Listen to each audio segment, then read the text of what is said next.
As people await the reopening of the highway at Pagalapahar after the tragic accident on July 4, NHIDCL RO Nagaland A.N. Singh said they can only confirm the feasibility of the road use after waiting for one more spell of monsoon. Speaking to media persons at Rhododendron Hall, Dimapur on Tuesday, he also mentioned that the use of dynamite has been stopped way back as it is not advisable. He stated there are 32 contracts being undertaken across Nagaland. Send the proposal subject to the confirmation of additional land from the state government.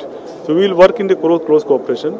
We are answerable to the state government as well as NHIDCL. So it is the whole stretch or just Pagalapahar area? The national highway, the PWD national highway had identified 14 hazardous sites. We have also identified. We have identified 11. How many sites have you? 11 we have been surveyed by the team. Right. And detailed report has been submitted to the headquarters. Okay. It was supposed to be presented yesterday only before the Honorable Minister Gadkari Sahab. I don't know what final thing has taken place.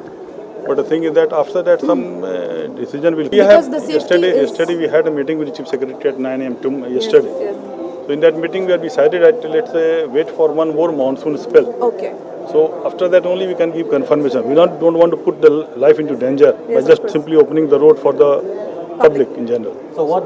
We have gone for drone survey and all everything. Investigation part, primary investigation part is over from our end.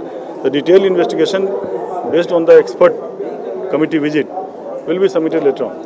So will the NHIDCL be compensating the victims and the deceased? That is now the policy of the NHIDCL. We will, in this matter, I think the state government is a better position to reply. State government has compensated. They have given exposure to the deceased as well as to the victims. It depends on the state government only. Yeah. So far, NHIDCL everywhere in India, we don't have such a compensation policy. The area where it occurred, where the tragedy occurred, it was known to be unstable geologically and naturally. Yes. But the Entire Pagalapahar. Yeah, but the NHIDCL used dynamite, despite opposition from. I think dynamite issue was Nagaland Pollution Control Board. Dynamite issue was way back in 20. As per the letter I have received from right now, they have stopped dynamite for them at that time. Will you use it again if you are? No. Dynamite is not advisable. We will sit with the state government to find a safe way out. Now, all currents have been drained on the NHIDCL. Now, were you satisfied with the work of the subcontractors? Subcontractors or the contractor? I mean, the local contractors who took up the construction.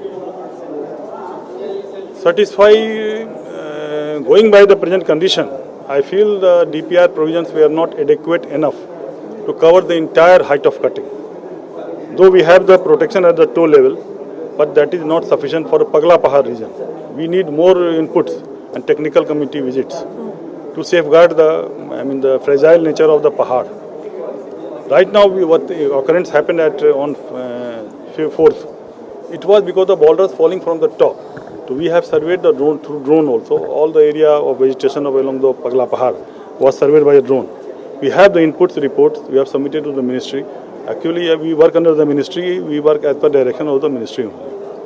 So let something come from their end only. Simply, we don't believe in the lips and pen policy. We believe in the working at the site.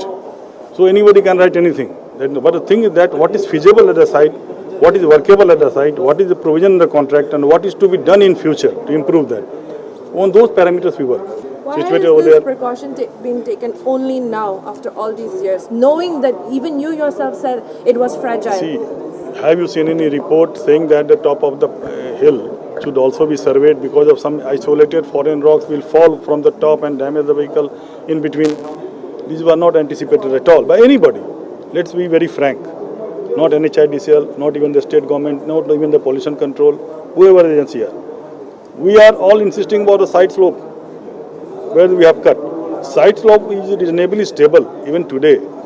And that side slope will not hamper much to the vehicular traffic because it will fall vertically down, energy get crashed at the bottom. So this happened on the other side of the lane, not on the lane. That is there. This is a point of concern are there. We appreciate that. There is no issue about that. We are working on that. We are improving our safety. Box cutting, slope protection mechanism, all these things were being told. Those things cannot happen overnight. I think it's called box cutting and two vertical cliffs, right? I mean, the road going right through. Is it safe enough? There. After January. Yes. I have inquired that. The problem with that, we were written to the DC to provide additional land. We want to demolish the entire structure in between.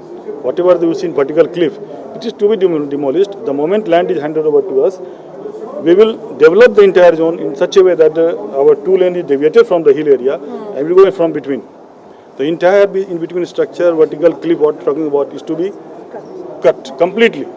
Removed from the. It is an obstruction. No, it is not safe. It's not safe. I agree.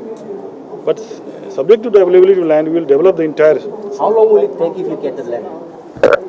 We are our field office is working with the DC that we will send a proposal. They have sent the proposal, but I think in land acquisition front there is not much progress so far. So I will check it out with the local records. But we intend to cut the entire hill to make the 2 lanes shifted towards in between, so that the foothill is at some distance, safe distance. Okay.